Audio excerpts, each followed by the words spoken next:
South Jamaica, Queens, during the 1980s was a place where aspirations were contrasted with raw realities. The crack cocaine epidemic swept through the streets, and hard times knocked on the door. This was the world that shaped Troy Singleton, otherwise known as Big Nose Troy.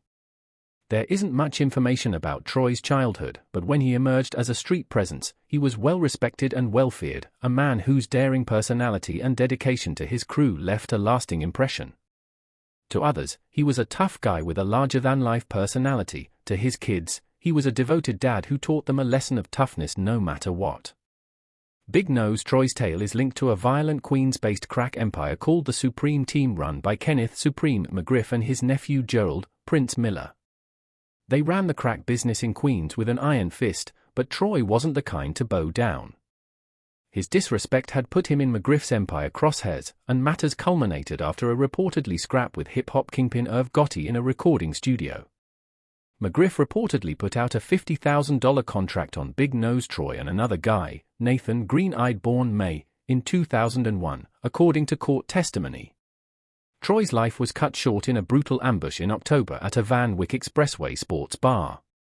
A hitman, guided by McGriff's orders and two-way pagers, a technological move of the period, killed a man who matched Big Nose Troy's description. The killer's indifferent lack of regard was revealed in court by one of them saying that they didn't even care if they killed the correct individual. The aftershocks of Troy's assassination rang out.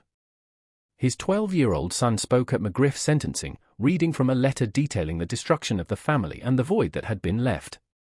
Just months earlier, Big Nose Troy's best friend, Eric E Moneybags Smith, had been assassinated on McGriff's orders, retaliation for the murder of McGriff's associate Colbert Black Just Johnson.